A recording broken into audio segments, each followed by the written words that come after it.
Hey, future real estate pros. If you are studying for the real estate exam, you already know leases are everywhere. And knowing the different types, that's what separates the confused from the confident on exam day. So let's break down the different types of leases in a way that actually sticks. And stay tuned to the end because I've got a few practice questions for you to test your knowledge. Are you ready? Let's go. All right, first up, the gross lease. Think of this as the Netflix of leases. The tenant pays one flat rental amount and the landlord covers all the expenses, like property taxes, insurance, and maintenance. Imagine renting an apartment where you only pay your rent each month and the landlord takes care of the rest. No surprise expenses, no extra bills. That's a gross lease in action. This type is super common in residential leases. But here's a trick for the exam. If the question asks which lease type has the least financial responsibility for the tenant, it's a gross lease. Got it? Cool. Let's move on. Now, let's flip the script. What if instead of one flat fee, you had to help cover the landlord's costs? Well, that's a net lease. Here's how to remember it. Net equals not just rent. In a net lease, the tenant pays rent plus some or all of the property's expenses. This type is common in commercial real estate. And there are 3 levels of net leases. Single net lease, where the tenant pays rent plus property taxes. Then you have double net lease, where the tenant pays rent plus taxes and insurance. And then you have triple net lease, where the tenant pays rent plus taxes, insurance, and maintenance. Triple net leases are super common in commercial properties. Next, let's talk about the percentage lease. This lease is like having a business partner you never asked for. In this setup, the tenant pays a base rent plus a percentage of their sales to the landlord. This is a win-win situation. If the tenant does well, the landlord benefits too.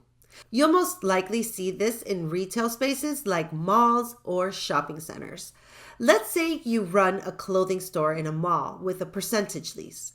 You may pay $3,000 a month as base rent, but if your sales hit a certain amount, you owe a percentage of these profits to the landlord. Here's an exam trick.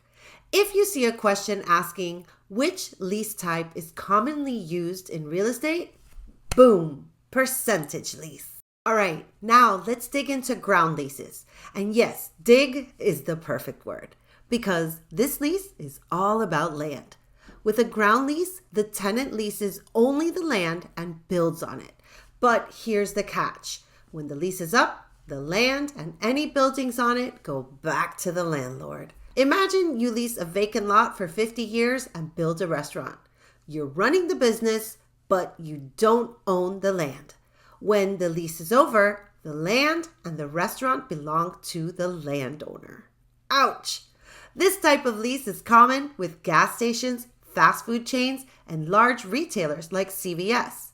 It's a long-term lease that benefits landowners who want to retain ownership of their land while still generating income. And last but not least, the graduated lease. This one's kind of like getting a raise in reverse. Instead of a steady rent, the payments start low and then increase over time. Think of it as a starter lease. Great for new businesses that need a lower cost at first, but can afford to pay more as they grow. Here's an example. Let's say you open a bakery and sign a lease with a graduated payment structure. The first year, your rent is $2,000 a month. Year 2, it bumps up to $2,500. By year 5, you're at $3,500. This setup gives businesses time to build revenue before taking on higher rent costs. Here's an exam hint. If you see a lease where payments increase at specific intervals, yep, it's a graduated lease. Okay, let's see if you've been paying attention. Here's your practice questions. Number 1. Which type of lease requires a tenant to pay a base rent plus a percentage of their sales? Is it A, net lease, B, percentage lease, C, ground lease, or D, Graduated Lease? And the answer is B, Percentage Lease. A percentage lease requires the tenant to pay a base rent plus a percentage of their sales revenue to the landlord.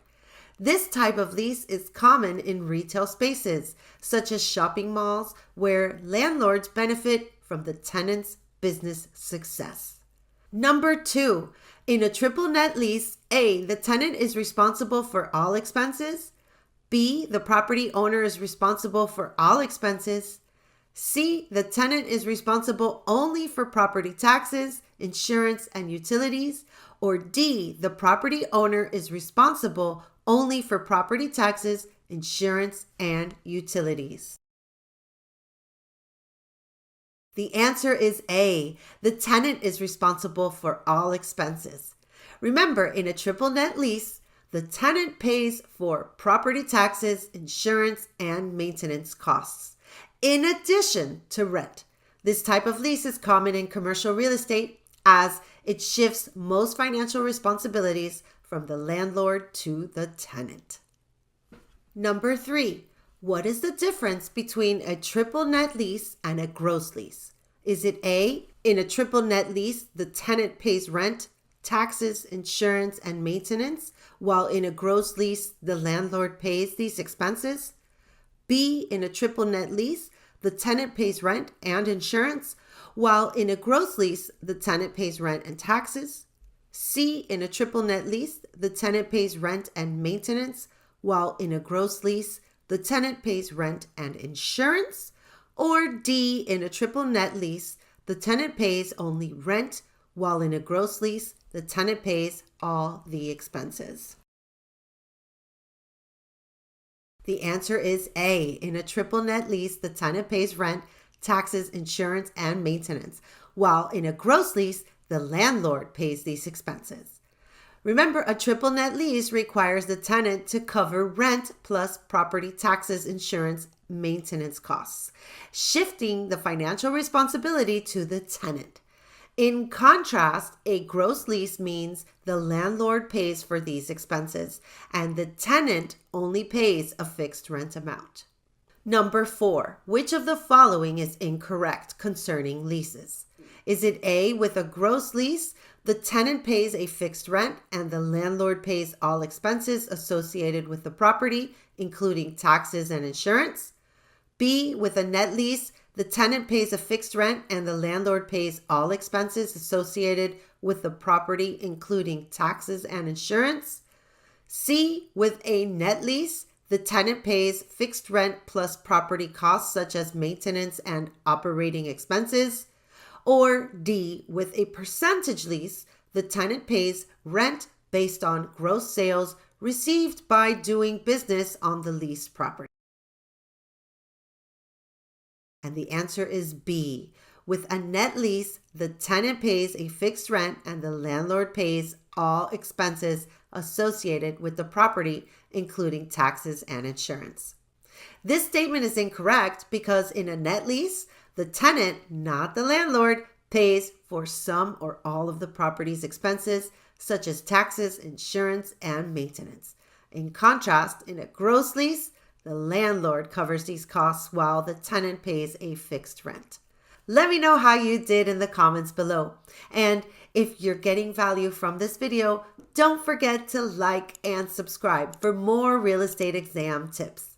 All right, future agents, that's a wrap on leases. Now you're one step closer to passing that real estate exam with flying colors. And hey, if you need more practice, make sure to check out my ebook bundle, The Power Trio, for even more exam prep tips.